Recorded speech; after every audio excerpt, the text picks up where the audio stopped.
Pria pendiam ini lahir pada 11 September 1965, putra kedua dari Hafiz al-Assad dan istrinya Anisa Makhlouf. Dia adalah Bashar al-Assad.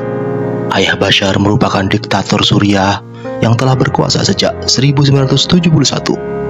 Bashar belajar di sekolah elit Arab Prancis Al-Hurriyah di Damaskus, yang membuatnya lancar berbicara bahasa Inggris dan Prancis. Dia lulus dari sekolah menengah pada tahun 1982 dan melanjutkan studi kedokteran di Universitas Damaskus yang lulus pada tahun 1988. Setelah lulus sebagai dokter mata pada tahun 1988, ia bekerja di Rumah Sakit Militer Damaskus. Kemudian pindah ke Rumah Sakit Mata di London, Inggris pada tahun 1992. Saat di London itulah Bashar bertemu dengan Asma al-Akhras, seorang wanita Suriah yang tinggal di Inggris sejak lahir dan bekerja sebagai banker investasi di JP Morgan, yang kemudian dinikahinya pada tahun 2000 dan dikaruniai 3 orang anak, yaitu Hafiz, Zain, dan Karim.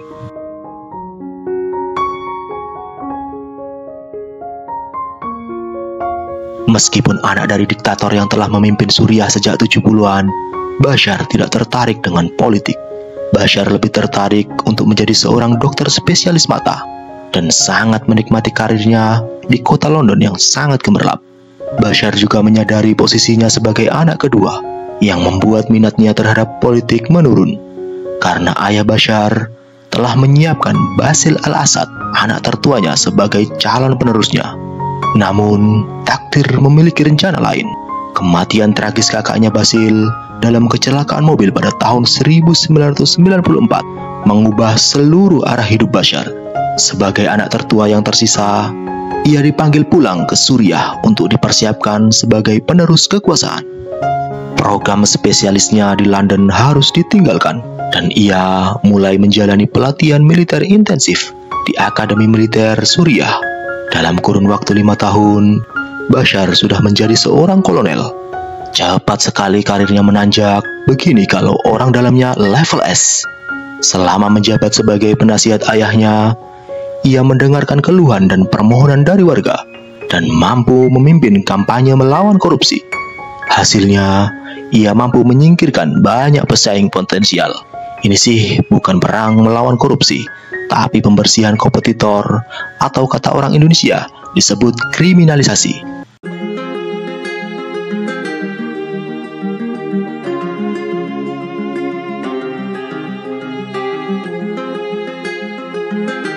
Pada tanggal 10 Juni tahun 2000, Hafiz al-Assad meninggal dunia. Dalam hitungan jam setelah kematian ayahnya, Parlemen Suriah mengamandemen konstitusi untuk menurunkan batas usia minimum presiden dari 40 menjadi 34 tahun, menyesuaikan dengan usia Bashar saat itu, sehingga Bashar dapat memenuhi syarat untuk menduduki jabatan tersebut. Kok bisa dipaskan sekali dengan umur Bashar? Tidak cantik mainnya seperti di mana ya? Wakanda forever! 10 hari setelah kematian Hafiz, Bashar al-Assad dipilih untuk masa jabatan 7 tahun sebagai presiden Suriah. Dalam referendum publik yang berlangsung tanpa lawan, ia memperoleh 97% suara. Ia juga terpilih sebagai pemimpin Partai Ba'ath dan panglima tertinggi militer. Lengkap sudah semua dikuasainya. Weh. Awalnya, Bashar dianggap sebagai pemimpin Arab generasi muda yang akan membawa perubahan lebih baik bagi Suriah. Dia berpendidikan tinggi dan banyak yang percaya dia akan mampu mengubah rezim pemerintahan otoriter ayahnya menjadi negara modern.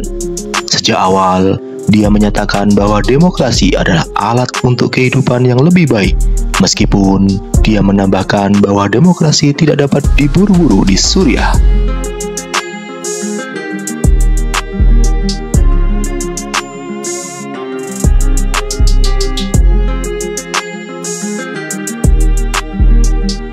Pada awal masa kepemimpinan Bashar al-Assad ditandai dengan apa yang kemudian dikenal musim semi Damaskus.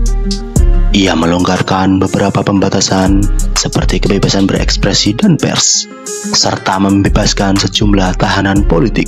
Forum-forum diskusi publik bermunculan di berbagai tempat, membahas isu-isu politik dan sosial yang sebelumnya tabu. Bahkan, di pidato pelantikannya, Bashar menyiratkan komitmen untuk modernisasi dan reformasi. Meski dengan tegas menolak model demokrasi Barat sebagai jalan yang akan ditempuh Suriah, namun fase keterbukaan ini ternyata sangat singkat. Dalam waktu kurang dari setahun, rezim Bashar mulai menunjukkan wajah aslinya. Forum-forum diskusi publik dibubarkan, aktivis-aktivis pro-demokrasi ditangkap, dan kontrol terhadap media diperketat kembali. Di bawah kepemimpinannya, Suriah mengalami modernisasi terbatas di sektor ekonomi. Beberapa monopoli negara dihapuskan, sektor perbankan swasta mulai diizinkan beroperasi, dan beberapa kebijakan liberalisasi ekonomi diterapkan. Namun, manfaat dari kebijakan ini lebih banyak dinikmati oleh lingkaran dalam rezim dan beberapa koloni bisnis mereka. Sementara, mayoritas rakyat Suriah tetap bergantung pada sektor publik yang makin memburuk. Era Bashar juga ditandai dengan kebijakan luar negeri yang semakin menantang Barat. Ia mempertahankan aliansi dengan Iran, mendukung Hizbullah di Lebanon, dan menjalin hubungan yang lebih erat dengan Rusia. Pada tahun 2011, ketika gelombang protes Arab Spring melanda negara-negara Arab telah sampai juga ke Suriah. Alih-alih menanggapi tuntutan reformasi dengan dialog dan konsesi politik, Bashar memilih pendekatan yang sangat keras. Keputusannya untuk menggunakan kekerasan terhadap demonstran damai memicu kekerasan yang akhirnya berkembang menjadi perang saudara berdarah yang berlangsung selama 13 tahun. Pada awal Arab Spring di Suriah, terlihat Bashar sangat kesulitan menghadapi gelombang perlawanan rakyat yang juga disokong oleh Amerika Serikat dan sekutunya. Namun, bantuan militer Rusia dan Iran, serta strategi peperangan yang brutal seperti penggunaan senjata kimia, penculikan dan perlakuan yang brutal terhadap tawanan, membuat Bashar mampu mempertahankan kekuasaannya selama lebih dari 13 tahun dari awal Arab Spring. Hurra!